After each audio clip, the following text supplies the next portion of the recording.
Jacques Depanis, bonjour.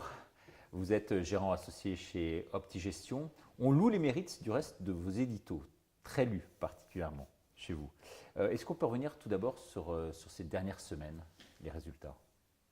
Alors, les dernières semaines, reflètent ce qui se passe depuis le début de l'année en accéléré. Donc, depuis le début de l'année, un seul pays fait la différence, ce sont les États-Unis.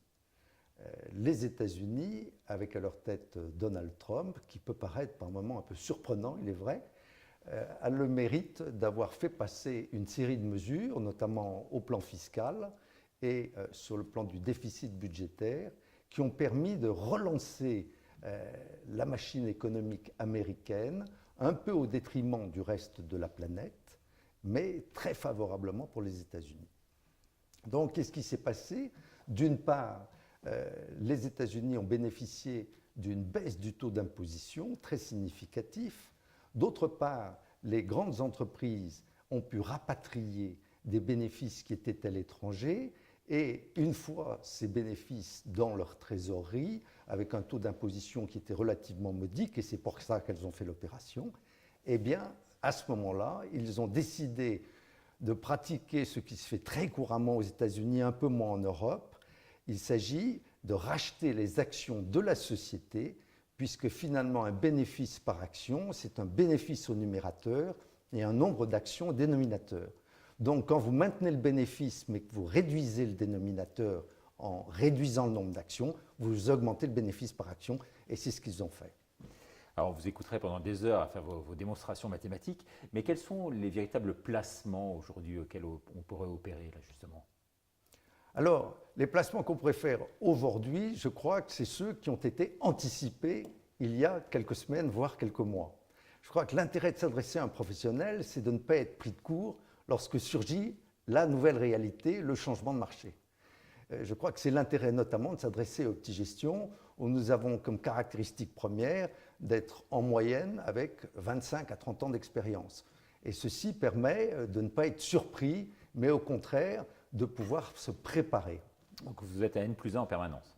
On s'efforce d'être à N+1. Le problème n'est pas de s'adapter à la rame qui entre dans la gare. Le problème est de prévoir le profil à celle qui est toujours à la gare précédente. Donc concrètement, là, pour nos éditeurs? Alors concrètement, ce que nous avons fait déjà il y a quelque temps, notamment courant l'été, c'est que nous avons pris nos bénéfices sur la plupart des actions qui étaient très fortement valorisées. Et par ailleurs, nous nous sommes repositionnés sur des valeurs dites défensives, c'est-à-dire celles qui ont un profil un peu plus modeste, un peu moins volatile.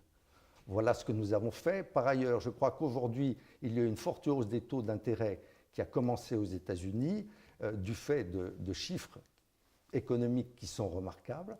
Et de ce fait, il y a un intérêt à se porter sur des obligations américaines courtes, parce que du fait d'une visibilité moyenne, on est obligé d'éviter les obligations qui sont de très longue durée, donc on s'intéresse aux courtes. Celles qui ont 2 ans aujourd'hui rapportent 2,9%, c'est certainement mieux que les obligations allemandes qui rapportent moins 0,5%.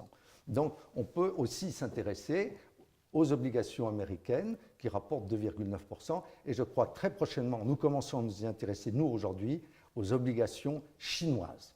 Les obligations chinoises sont vraisemblablement un des placements les plus intéressants pour les années à venir. Vous désamorcez un peu ma question, mais justement, pour les mois qui viennent, alors, vous voyez les choses comment? Pour les mois qui viennent, je crois qu'il va falloir être extrêmement prudent. Dans un premier temps, ce type d'alerte, car nous considérons qu'aujourd'hui, il ne s'agit que d'une alerte. Vraisemblablement, dans quelques séances, les marchés vont se reprendre. Ce qui se passe, c'est qu'il y a encore 2, 3, 4% à perdre. Et puis ensuite, la peur va favoriser un transfert de capitaux sur les marchés obligataires. Ce transfert de capitaux va favoriser une baisse des taux des marchés obligataires. Et à ce moment-là, comme c'est ce que tout le monde craint, c'est la hausse des taux et qu'on les verra baisser, donc les marchés se reprendront, retrouveront leur calme.